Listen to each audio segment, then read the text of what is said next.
वह हर सुबह ही अपने काम पर निकल जाया करते थे, मगर जाने से पहले वह अपने बेटे के लिए खाना बना कर जाते थे।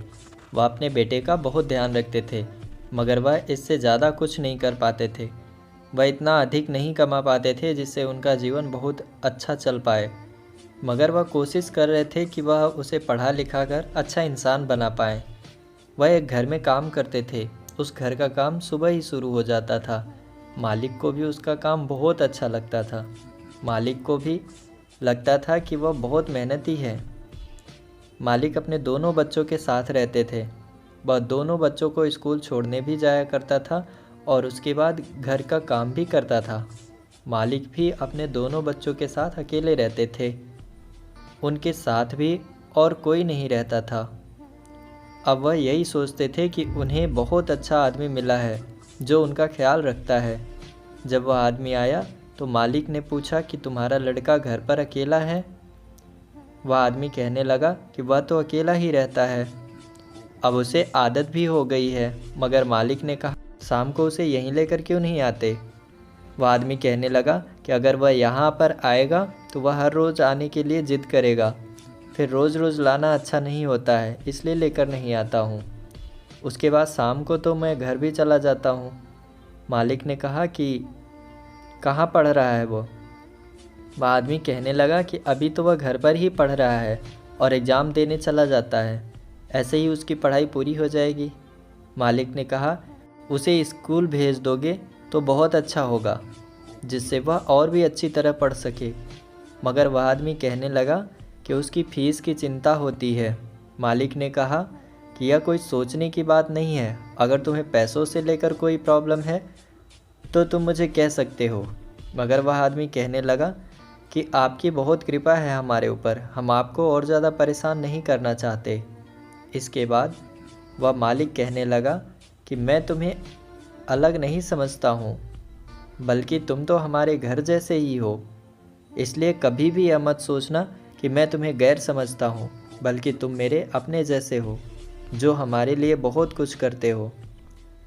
उसके बाद तुम्हें जो भी ज़रूरत हो मुझसे तुम कह सकते हो। मगर तुम पता नहीं क्यों सोचते हो। कल से अपने बेटे को स्कूल ज़रूर भेजना, जो भी खर्चा होगा मुझसे ले सकते हो। अगर वह पढ़ लेगा तो बहुत अच्छा होगा। उसके बाद वह आदमी शाम होने पर घर चला गया था। जब वह घर गया तो वह कहने लगा कि कल से तुम्हें स्कूल जाना होगा, क्योंकि मालिक यही चाहते हैं कि तुम पढ़ पाओ और एक अच्छा आदमी बन जाओ। उसके बाद वह लड़का कहने लगा कि अगर आप भी यही चाहते हैं तो ऐसा ही होगा, क्योंकि आपको जो अच्छा लगता है मैं कर सकता हूँ। अगर आप चाहते हैं तो मैं स्कूल ज़रूर जाऊँगा, क्योंकि मैं यह नहीं चाहता कि आप कभी भी परेशान हो। अगले दिन से वह स्कूल जाने लगा था। लड़का यह भी जानता था कि उन्होंने बहुत परेशानियां अपने जीवन में उठाई हैं, जिससे उन्हें बहुत मुश्किलों का सामना करना पड़ा है। उसके बाद लड़का अच्छे से पढ़ने लगा। समय बीतता गया। अब लड़का भी बड़ा हो गया था, बस जीवन में आगे बढ़ने के लिए पूरी तरह से तैयार था। वह बहुत कोशिश कर रहा था कि उसे नौकरी मिल जाए। वह हर रोज़ नौकरी की तलाश करता था, मगर उसे नौकरी नहीं मिल रही थी। तभी मालिक ने कहा कि तुम्हारा लड़का अभी क्या कर रहा है? वह आदमी कहने लगा कि वह नौकरी की तलाश कर रहा है, जल्दी ही शायद उसे नौकरी मिल जाएगी।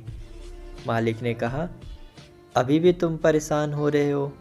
जब वह पढ़ाई पूरी कर चुका है तो तुम उसे हमारी कंपनी में काम क्यों नहीं करने देते?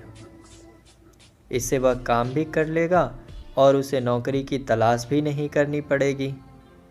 वह आदमी कहने लगा कि मैंने उसे कहा भी था, मगर उसने कहा कि मैं कुछ अपनी तरफ से करना चाहता हूँ, इसलिए मैं वहाँ नहीं आ सकता हूँ। मालिक ने कहा कि वह बहुत मेहनती है, मैं जानता हूँ कि वह अपने आप ही कुछ बनना चाहता है। अगर वह ऐसा ही करना चाहता है तो वह पूरी कोशिश कर सकता है। मैं जानता हूँ कि कुछ समय बाद वह आराम से काम की तलाश कर लेगा। कुछ समय अभी बीता ही था कि उसे एक नौकरी मिल गई थी।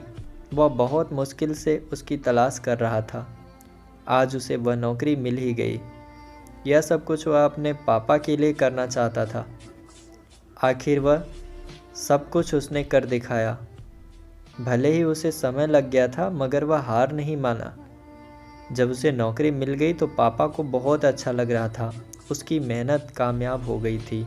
अगर हम जीवन में कुछ भी पाना चाहते हैं तो हम उसे आसानी से पा सकते हैं। उसके लिए हमारी मेहनत ही सभी दरवाजे खोलती है। दोस्तों, अगर आपको यह कहानी पसंद आई है तो आप वीडियो को लाइक करके और चैनल को सब्सक्राइब ज़रूर कर दें। धन्यवाद।